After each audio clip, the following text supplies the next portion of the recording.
কাউকে দেওয়া হয় না। আর ভাইরা, নদী পার হওয়ার পর হযরত খিজির নৌকাওয়ালাকে ভাড়া দিতে চাইলেন।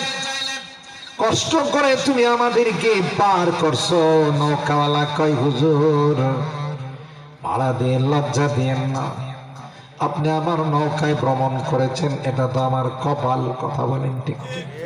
দেখবেন অনেক অটোওয়ালা, রিক্সাওয়ালা, সিএনজিওয়ালা, আলেম ওলামারা যদি তাদের গাড়িতে ওঠে ভাড়া দিতে চাইলে হুজুর শরম দিয়েন না, আপনি আমার অটোতে উঠছেন, আল্লাহ বরকত দিবে, ভাড়া লাগবে না। আছে না? সেই রকম ভাবে ওই নৌকাওয়ালা পয়সা নেয় নাই, ভাড়া নেয় নাই। নদী পার হওয়ার পর হযরত খিজির আলাইহিস সালাম ওই নৌকার একটা তক্তা খুইলা ফেলাইছে। সুবহানাল্লাহ।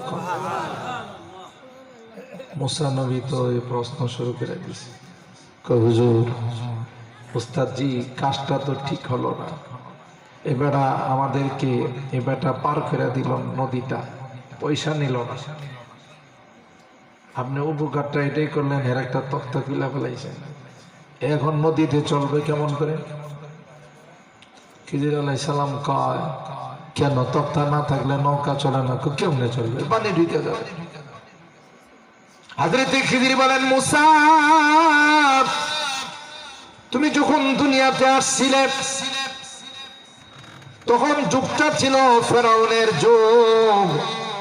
ফেরাউন গোটা রাষ্ট্রের মধ্যে পরোয়ানা জারি করে দিল, বনী ইসরাইলের ঘরে যদি কোনো ছেলে সন্তান জন্ম নেয় সুজা তাদেরকে হত্যা করা লাগবে। আর ওই মুহূর্তে তুমি দুনিয়াতে আসছো, তোমার মাকে আল্লাহ ওহীর মাধ্যমে জানাই দিলেন, এ মুসার মা, ইলহামের মাধ্যমে আল্লাহ জানাই দিলেন, মুসার মা দেরি করবা না, তোমার সন্তানটাকে কাঠের বাক্সের মধ্যে করে নদীতে ভাসাই দাও। সুবহানাল্লাহ কবেন না? তখন কি তোমার মা বাক্সের সব ছিদ্রগুলো বন্ধ করতে পারছিল? বলে না, সব দিক দিয়েই তো খোলা ছিল, তোমাকে পানির মধ্যে ভাসাই দিয়েছিল। বলো রে বলো, কি পরিমাণ পানি তোমার বাক্সের মধ্যে ঢুকছিল? কয় এক ফোঁটাও ঢুকে নাই। তাইলে ছিদ্র দিয়া পানি কেন ঢুকলো না? কয় আল্লাহ ঢুকায় নাই। তাইলে তোমার বাক্সের মধ্যে যদি পানি না ঢুকে, এই নৌকাও তক্তা ছাড়া চালাইলে তার ভিতরে পানি ঢুকবে না। মুসা আলাইহিস সালাম আশ্চর্য হয়ে কই, ইয়া আল্লাহ, ইনি দিয়ে আমার ছোট কালের খবর জানে। সুবহানাল্লাহ। আমার ছোট কালে মা আমাকে নদীতে ভাসাইছিল, এই খবর দিয়ে উনি জানে। কথা বলেন ঠিক কি? মনে রাখেন, ক্ষমতা পাকা পুক্ত করার জন্য যারা মানুষ হত্যা করে তাদের ব্লাডের মধ্যে ফেরাউনের ব্লাড ঢুকে আছে। রাগ করতেছেন?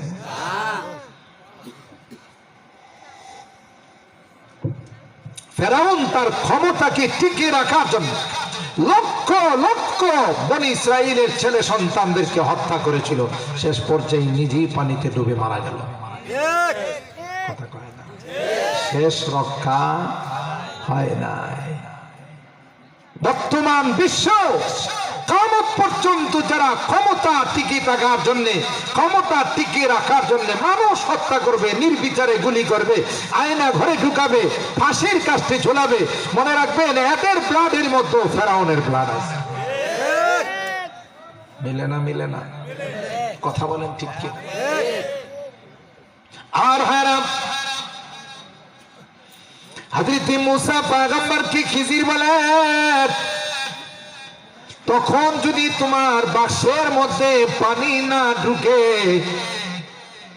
এই তক্তা করলেও তার মধ্যে পানি ঢুকবে না। সুবহানাল্লাহ। কই তুমি বুঝবা না কেন গো তক্তাটা খুলে দিলাম? কারণ কিছু দূর গেলে নৌতস্যরা আছে, যারা ভালো ভালো নৌকা পায়, স্পিড বোট পায়, ট্রলার পায়, সেগুলোকে তারা নিয়ে যায়।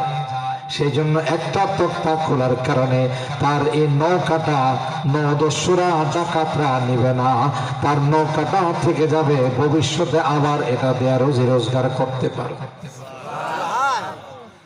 সালাম তো অবাক, হায় হায় এই রহস্য আপনি জানেন? হ্যাঁ, আল্লাহ আমারে জানাইছে। ছাত্ররা শিক্ষা দিতেছে না দিতেছে না, কথা বলে না। আর হায়রা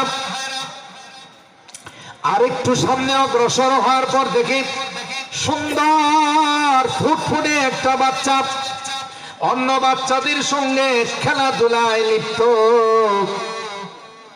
হযরত খিজির একটু সামনে যা, বাচ্চাটার দুই পায়ে ধইরা, কোনো কথা নাই, ওয়ালের সঙ্গে মাইরা দিছে। তার মগজটা চূর্ণ বিচূর্ণ হয়ে ছড়িয়ে ছিটিয়ে গেছে। এবার তো মুসা নবী ডাক দেয়, কয়া কথা বলতা, নাফসান যাকিয়াতাম বিগাইরি নাফস লাকাদ জিতা শাইআন নুকরা। আপনি তো এই কাজটা ভালো করলেন না, মাসুম নিষ্পাপ বাচ্চাটা, কি অপরাধ ছিল তার, তাকে যে আপনি দেওয়ালে ঠেকায় মেয়েরা বালাইলেন। এই তো বলছিলাম তুমি আমার সাথে চলতে পারবা না। সুবহানাল্লাহ। আমার মাদ্রাসায় তুমি ভর্তি হতে পারবা না, এই যে প্রশ্ন করো জায়গাতে, এ মুসা তুমি জানো না এই সন্তানের মহব্বতে পয়রা বাবা মা কুফরি করে ফেলবে, নাফরমানি করে ফেলবে। আল্লাহ আমাকে জানাই দিলেন সন্তানটাকে আগে ভাগে মেরে ফেলো, তার পরিবর্তে এমন সন্তান আমি দেব এই বংশের মধ্যে আল্লাহ পাক 100 জন নবী পাঠাইবে।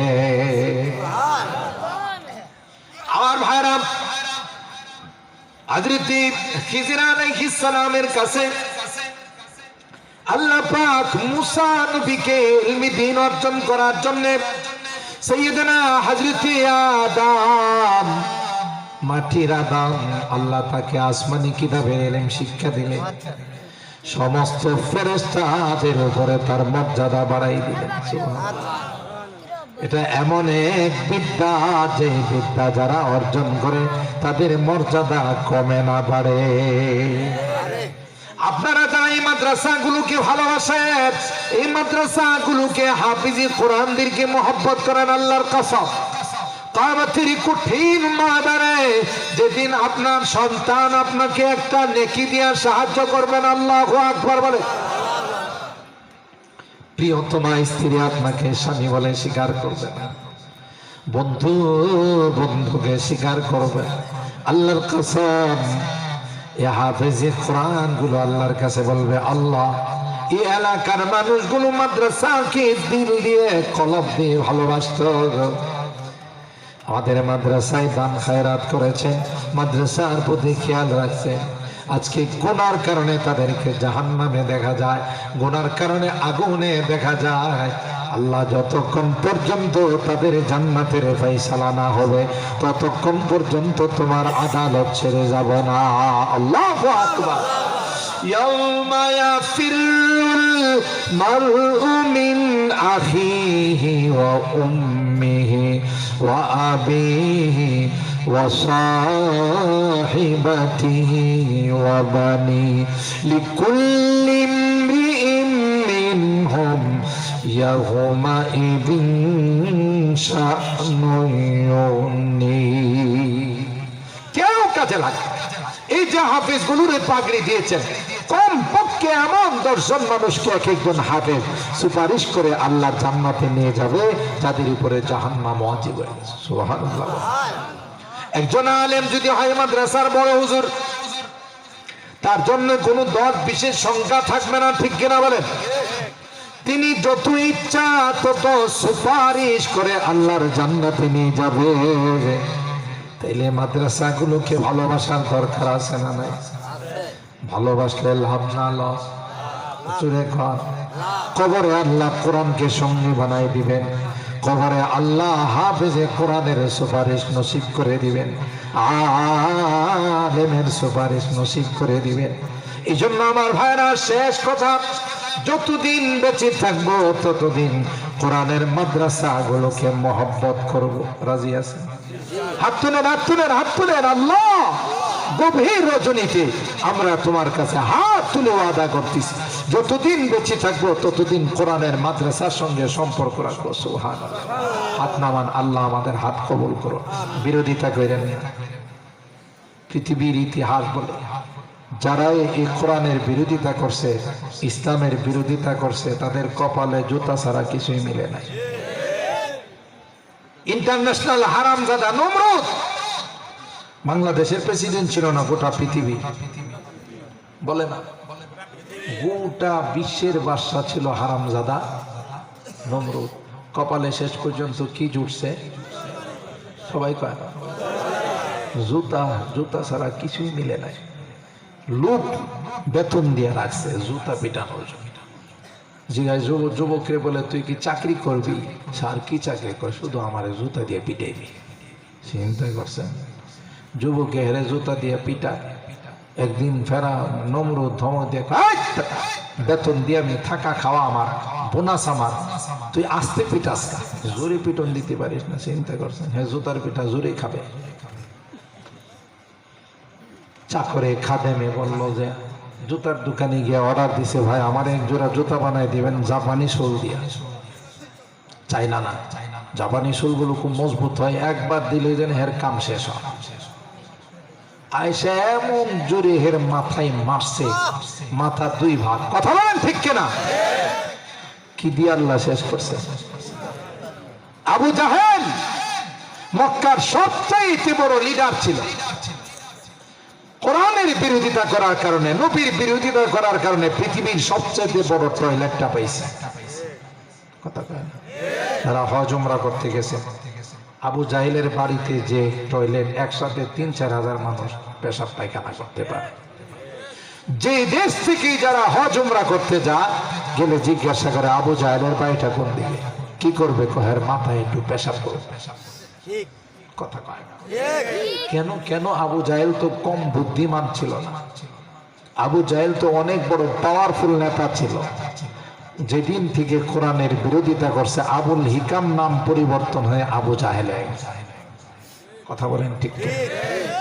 বর্তমান সমাজ, আল্লাহর কসম করে বলি, যে কোরআনের সংরক্ষণের দায়িত্ব আল্লাহ নিয়েছেন, গোটা বিশ্ব মিলে যদি এই কোরআনের বিরোধিতা করে, কোরআনের বিন্দু পরিমাণ ক্ষতি করতে পারবে না। যারা বিরোধিতা করবে এদেরকে বাটি চালান দিয়ে পাওয়া যাবে না। কথা কি ঠিক বললাম?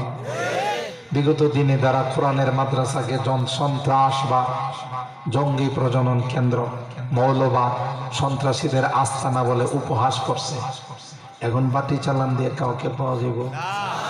পলানোর জন্য কত দিক দিয়ে চেষ্টা করছে, নদী দিয়ে যাইতেছে, কোচঘাটদের হাতে ধরা পড়ছে। কোচঘাট যারা ভালো করে বুঝতেছে না যে এত সুন্দর দাঁড়িয়ে আসিল, এখন গেল কই? কথা কয় না?